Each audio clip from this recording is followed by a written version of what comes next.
పిత పుత్ర పవిత్ర ఆత్మనామమున ఆమెన్. ప్రభు మీతో ఉందురుగాక, మీ ఆత్మతో ఉందురుగాక. పునీత లూకా గారు రాసిన సువిశేషంలోని భాగము. ప్రభువా మీకు మహిమ కలుగునుగాక. లూకా సువిశేషము 1వ అధ్యాయము 38వ వచనము. అంతట మరియమ్మ, ఇదిగో నేను ప్రభువు దాసురాలను, నీ మాట చొప్పున నాకు జరుగునుగాక అనెను. క్రీస్తు ప్రభుని సువిశేషము. క్రీస్తువ మీకు స్తుతి కలుగునుగాక. Praise the Lord. Hallelujah, hallelujah, hallelujah. దేవుని ప్రియ విశ్వాసులారా, అందరూ బాగున్నారా? ఈ రోజున మనము మరియ తల్లి యొక్క గొప్ప గుణాలను నేర్చుకుందాం. ఎందుకంటే నిన్నటి దినాన మనందరము కూడా భారతదేశ స్వాతంత్ర్య మహోత్సవమును, అదేవిధముగా మరియ తల్లి మోక్షారోహణ పండుగను కొనియాడి ఉన్నాం. అందుకే ఈ సమయమున ఆ మరియ తల్లి యొక్క గొప్ప గుణాలను మనం నేర్చుకుందాం. మన భారతదేశానికి స్వాతంత్ర్యము వచ్చి దాదాపు 78 సంవత్సరాలు. ఈ 78 సంవత్సరాల స్వాతంత్ర్యంలో మనందరము ఎలాంటి స్వేచ్ఛను అనుభవిస్తూ ఉన్నాం? ఆ తల్లితో ఉన్నట్లయితే ఇంకా ఎలాంటి స్వేచ్ఛను మనము పొందుకోగలుగుతూ ఉంటాం అని మనము ధ్యానించుకుందాం. ప్రియ స్నేహితులారా, మరియ తల్లి బైబిల్ గ్రంథంలో చాలా తక్కువగా కనిపిస్తూ ఉంటారు. తక్కువగా కనిపించిన బైబిల్ గ్రంథాన్ని చదువుతూ పోయినట్లయితే ప్రతి గ్రంథములో ఆమె యొక్క గుణగణాలు మనకు తెలియపరుస్తూ ఉంటాయి. అది మనం అర్థం చేసుకునే దానిని బట్టి ఆ తల్లి మనకు కనిపిస్తూ ఉంటుంది. ప్రియ స్నేహితులారా, అయితే మరియ తల్లి మనకు తోడుగా ఉంటే ఏం జరుగుతూ ఉంటుంది? ఆ తల్లితో మనము ప్రయాణము చేస్తే మన ఆధ్యాత్మిక జీవితం ఎలా ఉంటూ ఉంది? ఆ తల్లి దేవునిలో ఉన్నప్పుడు ఏం జరిగింది అనే అంశాలను కొద్దిసేపు ఈ పండుగ సందర్భముగా ధ్యానించుకుందాం. మొట్టమొదటిగా సువిశేషంలో మనం విన్నట్లుగా లూకా సువిశేషము 1వ అధ్యాయము 38వ వచనములో, అంతటా మరియమ్మ, నీ యొక్క చిత్తం నా జీవితంలో జరుగునుగాక అన్నది. దేవుడు ఏదైతే ఆయన యొక్క చిత్తాన్ని మరియ తల్లి యొక్క జీవితంలో జరిపించాలనుకున్నాడో అది నా జీవితంలో జరుగునుగాక అని ఒప్పుకుంది. అంటే దేవుని మాటకు సంపూర్తిగా విధేయించినటువంటి తల్లి మరియమ్మ గారు. విధేయత భావముతో కూడి జీవించింది. విధేయతను ఎక్కడి నుండి ఆమె పొందుకుంది అంటే ఆమె యొక్క తల్లిదండ్రుల దగ్గర నుండి ఆ విధేయతను ఆమె పొందుకుంది, నేర్చుకుంది, పాటిస్తూ ఉంది. అందుకే గాబ్రియేలు దూత వచ్చినప్పుడు అన్ని అంశాలను తెలియపరిచిన తరువాత మరియ తల్లి కూడా తన యొక్క అనుమానాలన్నిటినీ క్లియర్ చేసుకున్న తరువాత చివరిగా పలుకుతున్నటువంటి మాట ఏమిటి అంటే, ఇదిగో నేను ప్రభువు దాసురాలను అంటూ ఉంది లూకా 1:38. అంటే సంపూర్ణమైనటువంటి విధేయత. మనము కూడా మన జీవితంలో విధేయతను ఎప్పుడైతే కనబరుస్తూ ఉంటామో అప్పుడు దేవుడు ఆశీర్వదిస్తాడు. మొట్టమొదటిగా మరియ తల్లి ఆ సంపూర్ణమైనటువంటి విధేయతను కనబరిచింది. ఆమె జీవితంలో ప్రభువు చిత్తము జరగాలని అనుకుంది. ప్రభువు చిత్తాన్ని ఆహ్వానించింది. ప్రభు యొక్క కుమారుణ్ణి తన కుమారునిగా గర్భంలో తాల్చింది. మనలందరికీ కూడా ఆ రక్షకుణ్ణి ప్రసాదించే పాత్రను పోషించింది. దేవుని ప్రియ బిడ్డలారా, మనము విధేయించినప్పుడు, ఆ దేవునికి విధేయించినప్పుడు, పెద్దలకు విధేయించినప్పుడు, తోటివారి పట్ల మనము విధేయత భావాన్ని కనబరిచినప్పుడు దేవుడు కూడా మనలందరినీ ఆ రక్షణ బాటలో నడిపింపచేస్తాడు. అనే అంశాన్ని మనము ధ్యానించుకోవాలి, నేర్చుకోవాలి. ఎలాంటి అత్యున్నతమైనటువంటి స్థానానికి మరియ తల్లి వెళ్ళింది? ఒక్క విధేయత ద్వారా, ఒబీడియన్స్ అంటూ ఉన్నాం. దేవునికి విధేయత చూపడం ద్వారా ఆమె ఎలాంటి అత్యున్నత స్థానానికి వెళ్ళిందంటే, ఈ రోజుకి కూడా స్త్రీలందరిలో నీవు ఆశీర్వదింపబడిన దానవు అనే గౌరవ స్థానంలో ఆమె నిలబడుతూ ఉంది. ప్రియ దేవుని బిడ్డలారా, మనం ఎప్పుడైతే విధేయతను కనబరుస్తూ ఉంటామో మనం అత్యున్నత స్థానంలోనికి చేరగలుగుతూ ఉంటాం. ఉదాహరణకు పునీత మదర్ తెరీసా గారు, ఆమె విధేయతను కలిగి జీవించింది. క్రీస్తులో విధేయత, పెద్దల పట్ల విధేయత, తోటివారి పట్ల విధేయత, చిన్న బిడ్డలలో కూడా విధేయత, ప్రేమను కనబరిచి సేవ చేసింది. కాబట్టి ఆ తల్లి కూడా, ఆ మదర్ తెరీసా గారు కూడా అత్యున్న స్థానంలో పునీత పట్టాతో ఈ లోకంలో జీవించినప్పుడు అనేకమైనటువంటి బిరుదులతో ఆమెను గౌరవించటం జరిగి ఉంది. ఎప్పుడైతే విధేయతను మనము అలవరుచుకుంటామో అప్పుడు ఉన్నత స్థానంలోనికి మనము ఎదగగలుగుతాం అని మరియ తల్లి యొక్క జీవితం మనకు నేర్పిస్తూ ఉంది. ఆమె విధేయించింది కాబట్టే మోక్షారోహణం అవుతూ ఉంది. ఆత్మ శరీరాలతో మోక్షారోహణం ఎంత గొప్ప భాగ్యం దేవుని ప్రియ బిడ్డలారా. మనము విధేయించినప్పుడు అలాంటి భాగ్యమైన స్థితిలోనికి మనము ప్రవేశించాలి. ఆ యొక్క విధేయతను కలవరుచుకున్నప్పుడు పాప జీవితాన్ని కూడా విడిచిపెట్టాలి. అప్పుడే ఆ నిండైన వెలుగులోనికి దేవుడు మనల్ని తీసుకుని వస్తాడు. ఆత్మ శరీరాలతో మోక్షారోహణము అయింది అంటే ఎంతవరకు ఆ తల్లి విధేయించింది అంటే, తన గర్భాన 9 మాసాలు మోసి జన్మనిచ్చి తిరిగి సిలువకు అంటగొట్టేంత వరకు ఎక్కడా కూడా తన కుమారుని ఇబ్బంది పెడుతున్నారని, తన కుమారుని కష్టాల పాలు చేస్తున్నారని, తన కుమారుని కొరడాతో కొడుతున్నారని ఎక్కడా కూడా కంప్లైంట్ ఇవ్వకుండా తన హృదయంలోనే తన బాధనంతటినీ తన హృదయంలోనే ఉంచుకొని తండ్రి దేవునికి ఇచ్చిన మాట ప్రకారముగా ఆ తల్లి శిరస్సు వంచి ప్రార్థన చేస్తూ నా కుమారుని యొక్క బాధ్యత నెరవేర్చి నా కుమారుని ద్వారా ఈ లోకానికి రక్షణ రావాలి అని ఆ తల్లి విధేయపూర్వకముగా తండ్రి దేవునితో ఏకీభవించి ప్రార్థించింది. ఆ కుమారుని యొక్క బాటను ఆమె చేసింది, ముందుగానే ఏర్పాటు చేసి ఆ బాటలో ప్రయాణించటానికి తల్లి తన ప్రార్థనను కుమారునికి అందించింది. ప్రియ దేవుని బిడ్డలారా, విధేయతలో అంత గొప్పతనం ఉంది. మనము తోటి వారిని విధేయించినప్పుడు ఆ ఉన్నత స్థానంలోనికి వెళ్ళగలుగుతాం. మరియ తల్లి విధేయతను మనము గమనించి ఆ తల్లి అడుగుజాడల్లో నడవటానికి ప్రయత్నం చేద్దాం. విధేయత చూపి మన జీవితాన్ని మార్చుకొని ఉన్నత స్థానంలో నిలబడటానికి మనందరము మరి సంసిద్ధం కావాలి అని ఆ తల్లి మధ్యస్థ ప్రార్థనను కోరుకుందాం ప్రియా స్నేహితులారా. రెండవదిగా మనం చూసినట్లయితే లూకా సువిశేషము 1వ అధ్యాయము 44వ వచనాన్ని మనము ధ్యానించినప్పుడు, నీ వందన వచనములు నా చెవిన సోకగానే నా గర్భమందలి శిశువు ఆనందముతో గంతులు వేసెను. అంటే రెండవ మాట, మరియ తల్లి ఉన్న చోట సంతోషం ఉంటుంది అనే అంశాన్ని మనం చూస్తూ ఉన్నాం. ఎలిజబెత్ అమ్మ ఏమని పలుకుతుందంట, నీ వందన వచనములు నాకు వినపడగానే నా గర్భమందలి శిశువు ఆనందముతో గంతులు వేసెను. అంటే మరియ తల్లి ఎలిజబెత్ అమ్మ ఇంటికి వస్తూ ఉన్నప్పుడు ఏం తీసుకొని వచ్చిందంట? సంతోషాన్ని తీసుకొని వచ్చింది అనే అంశం మనం గుర్తెరుగుతున్నాం. మరియ తల్లి ఉన్న చోట ఆనందం, సంతోషం ఉంటూ ఉంది. మరి ఆ తల్లి మన జీవితంలోనికి రావాలి అంటే మనందరము కూడా కుటుంబ ప్రార్థనలో గడపాలి, జపమాలలో మనము గడపాలి. కుటుంబం అంతా కూడా జపమాలలతో మనము ఆ తల్లిని ఆహ్వానించినప్పుడు ఆ తల్లి మనకేం తీసుకొని వస్తుంది? సంతోషాన్ని, ఆనందమైనటువంటి జీవితాన్ని తీసుకుని వస్తూ ఉంది. ప్రియ స్నేహితులారా, మరియ తల్లి ఎలిజబెత్ అమ్మను కలవటానికి వెళ్ళింది. ఆ ఇంటి దగ్గరకు వెళ్ళినప్పుడే ఆనందం.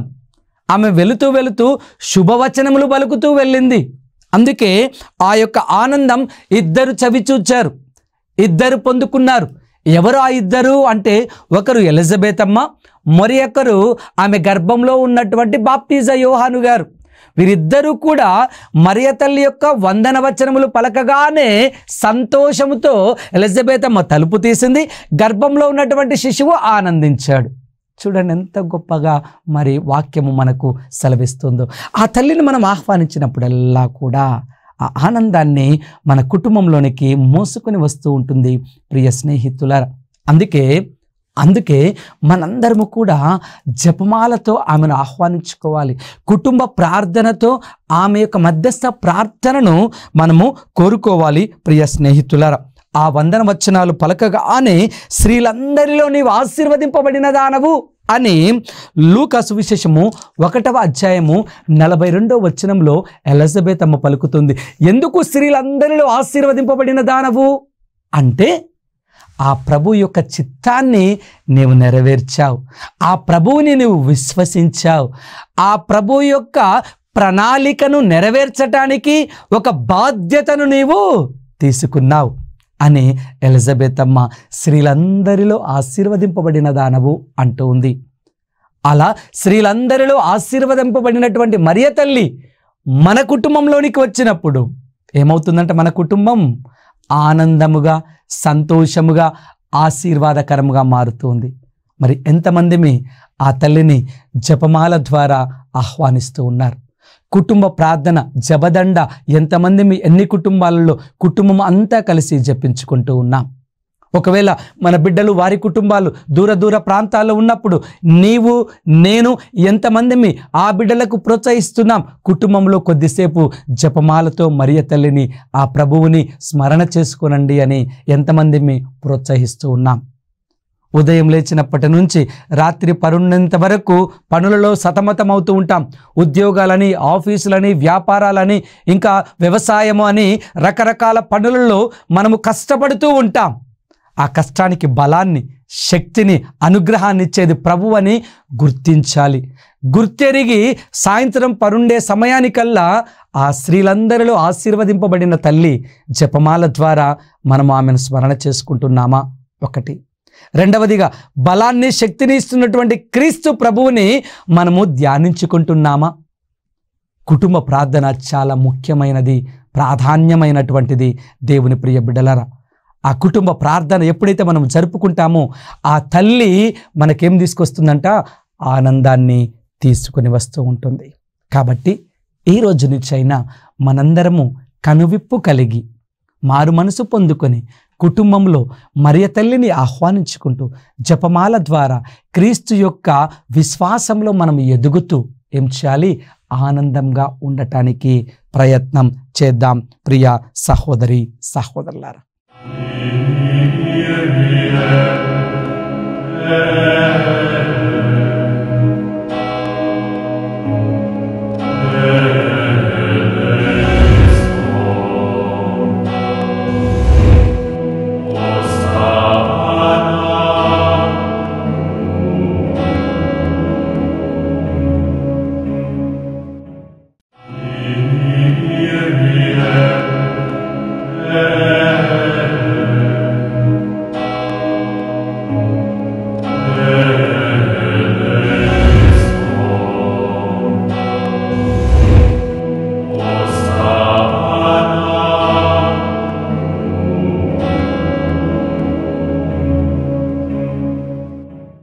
మూడవదిగా యోహాను సువిశేషము 2వ అధ్యాయము 1 నుంచి 10 వచనాలు మనం చూసినట్లయితే కానాను పల్లెలో ఒక గొప్ప వివాహం, ఆ వివాహంలో అద్భుతం.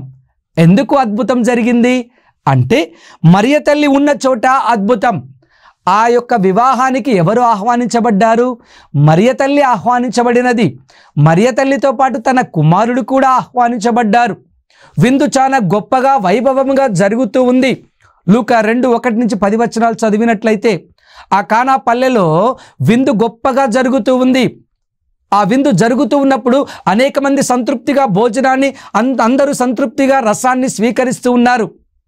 అనుకోకుండా రసము తక్కువ పడింది. ఎప్పుడైతే రసము తక్కువగా పడింది అని యజమానుడు గుర్తెరిగాడో ఆ యజమాని యొక్క ముఖంలో, ఆయన యొక్క నడవడికలో ఆందోళన. ఆ ఆందోళన ఎవరు గుర్తించారంట? అమ్మ మరియ గుర్తెరిగింది. ప్రియ స్నేహితులారా, ఎప్పుడైతే ఆ అమ్మ ఆ యొక్క యజమానుడి యొక్క కలవరాన్ని గుర్తించిందో వెంటనే ఎవరి దగ్గరికి పోతుంది? కుమారుడి దగ్గరికి పోతుంది. యోహాను సువిశేషము 2వ అధ్యాయము 3వ వచనమును మనం చూసినట్లయితే వారికి రసము తక్కువగా పడినది అని తెలియపరుస్తూ ఉంది. ప్రియ దేవుని బిడ్డలారా, వారికి రసము తక్కువగా పడినది అని తెలియపరుస్తుంది. అంటే మనం ఆ తల్లిని ఆహ్వానించుకుంటున్నప్పుడు, 3వ పరమ రహస్యం, ఆ తల్లిని ఆహ్వానించుకుంటున్నప్పుడు ఆ తల్లి మన అక్కర్లను ఎరిగి, మన కలవరాన్ని గుర్తెరిగి, నీవు అడగకపోయినా ఆహ్వానించావు కాబట్టి ఆ తల్లి కుమారుని దగ్గరికి వెళ్ళి వారికి రసము తక్కువగా ఉన్నది అని తెలియపరుస్తుంది. అందుకే ప్రభు ఏమంటున్నారు? యోహాను సువిశేషం 2వ అధ్యాయము 4వ వచనంలో, అమ్మా అది నాకేమి నీకేమి, నా గడియ ఇంకనూ రాలేదు అని సెలవిస్తూ ఉన్నారు. దేవుని ప్రియ బిడ్డలారా, ఇక్కడ యేసు ప్రభువు ఇంకా కొన్నాళ్ళు తన తల్లితో ఉండాలి అనుకున్నారు. అందుకే నా గడియ ఇంకనూ రాలేదు అంటూ ఉన్నారు. నాకేమి నీకేమి అంటూ ఉన్నారు. కానీ కొంతమంది ఈ మాటలను చూసి మరియ తల్లిని గౌరవించలేదు, కుమారుడు అంటారేమో అని భయం. ఈ మాటలు మనం జాగ్రత్తగా అర్థం చేసుకోవాలి. నాకేమి నీకేమి అంటే ఆ తల్లితో ఇంకొన్నాళ్ళు కొనసాగాలి, కుటుంబంలో ఇంకొన్నాళ్ళు యేసు ప్రభు ఉండాలి అని ఆయన అనుకున్నారు. కాబట్టి నా గడియ ఇంకా రాలేదమ్మా అంటూ ఉన్నారు. కానీ సమస్తాన్ని గుర్తెరిగినటువంటి తల్లి, ఆలోచనలు చేసినటువంటి మరియ తల్లి, ఆదిలోనే మొత్తాన్ని వివరించుకొని గ్రహించుకొని మదిలో మనన చేసుకున్నటువంటి మరియ తల్లి ఏమంటుందంట? యోహాను సువిశేషము 2వ అధ్యాయము 5వ వచనంలో ఆయన చెప్పినట్లు చేయండి అంటూ ఉంది. నా గడియ ఇంకనూ రాలేదని కుమారుడు అన్నా కానీ సేవకుల దగ్గరికి వెళ్ళి ఆయన చెప్పినట్లు చేయండి అని తెలియపరుస్తుంది. ఎందుకన్నదో తెలుసా? మరియ తల్లికి తెలుసు తన కుమారుని యొక్క సమయం ఆసన్నమైనదని, ఈ లోకంలో తన పరిచర్య ప్రారంభించాలి అని. ఆమె ఏం చేస్తుంది? తన కుమారుడిని, యేసు ప్రభువుని ఈ యొక్క వృత్తాంతం ద్వారా, ఈ అద్భుతము ద్వారా ఈ లోకానికి పరిచయం చేస్తుంది. ప్రియ బిడ్డలారా, 30 సంవత్సరాలు ఇక నీవు పరిచర్య చేసే వయస్సు వచ్చినది, ఇక దేవుని రాజ్యాన్ని విస్తరింపచేసే సమయం వచ్చినది. నా కుమారా, నీవు ఈ గొప్ప కార్యము చేయి అని ఈ లోకానికి పరిచయం చేసింది మరియ తల్లి. దేవుని ప్రియ బిడ్డలారా, అందుకే అద్భుతం, అందుకే ఆశ్చర్యం. నీరు రసముగా మారడం అద్భుతం. కానాను పల్లెలో తన మొదటి అద్భుతాన్ని చేసి ఆయన మహిమ కలిగిన వాడు అని నిరూపించుకున్నాడు. శిష్యులు ఆయనను విశ్వసించిరి అని యోహాను సువిశేషం 2వ అధ్యాయం 10వ వచనం తెలియపరుస్తూ ఉంది. ప్రియ స్నేహితులారా, అంటే ఇక్కడ మనం గమనించవలసినటువంటి గొప్ప అంశం ఏమిటి అంటే క్రీస్తుని పరిచర్యకు మరియ తల్లి ఆహ్వానించింది. రెండవదిగా ఆ తల్లిని ఆహ్వానించినప్పుడు ఆ తల్లితో పాటు క్రీస్తుని కూడా ఆహ్వానించాలి. ఎప్పుడైతే మనం ఆహ్వానిస్తూ ఉంటామో అప్పుడు తల్లి ద్వారా, కుమారుని ద్వారా మనం అద్భుతాన్ని చూడగలుగుతాం అనే అంశాన్ని మరియ తల్లి 3వ గుణంలో, సుగుణంలో మనకు నేర్పిస్తూ ఉంది. కావుననే మరి ఒక్కసారి మరియ తల్లి ఏం తెలియపరుస్తుందో తెలుసా? ఆహ్వానించబడిన వారు ఆ యొక్క అద్భుతాన్ని చవిచూస్తారు అని తెలియపరుస్తుంది. నీ జీవితంలో, కుటుంబంలో అద్భుతము చవిచూడాలి అంటే, అద్భుతాన్ని, స్వస్థతను, ఆశ్చర్యకార్యాన్ని పొందుకోవాలి అంటే ఆ తల్లిని హృదయపూర్వకంగా ఆహ్వానించాలి. ఆ కుమారుణ్ణి, మననాథుడైన క్రీస్తుని మనము ఆహ్వానించాలి. ఎప్పుడైతే ఆహ్వానిస్తూ ఉంటామో అప్పుడు ఆ తల్లి మన అక్కలను గుర్తెరిగి తన కుమారునికి విన్నవించి మన జీవితంలో అద్భుతాన్ని చేస్తూ ఉంటారు. కాబట్టి ఆ తల్లిని ఆహ్వానించడానికి, కుమారుని ఆహ్వానించడానికి మనల్ని మనం సంసిద్ధం చేసుకొని అద్భుతాన్ని చవి చూడటానికి ముందుకు కొనసాగుదామా ప్రియ దేవుని బిడ్డలారా? 4వదిగా మనం చూసినప్పుడు మరియ తల్లి ఉన్న చోట నూతన కుటుంబం. యోహాను సువిశేషం 19వ అధ్యాయం 26-27 వచనాలు మనం చూసినట్లయితే, ఆ కల్వరిలో సిలువ మీద ఆయన వేతన పడుతూ కూడా ఏమంటున్నాడంట, తాను ప్రేమించినటువంటి శిష్యునితో, అమ్మ మరియతో ఆయన పలుకుతున్నటువంటి మాట, స్త్రీ ఇదిగో నీ కుమారుడు. ఆ యొక్క శిష్యునితో, ఇదిగో నీ తల్లి. ఆ గడియ నుండి ఆమెను తల్లిగా స్వీకరించి తన ఇంటికి తీసుకుని పోయెను అని వాక్యం సెలవిస్తూ ఉంది. ప్రియ దేవుని బిడ్డలారా, ఆ మరియ తల్లిని ఎవరమైతే ప్రేమతో స్వీకరించి మన ఆధ్యాత్మిక తల్లిగా మన కుటుంబంలోనికి ఆహ్వానిస్తూ ఉంటామో, తీసుకొని వెళుతామో, ఒక నూతన కుటుంబం ఆరంభమవుతూ ఉంటుంది. ఆ తల్లి లేనప్పుడు కుటుంబ జీవితం ఎలా ఉంది?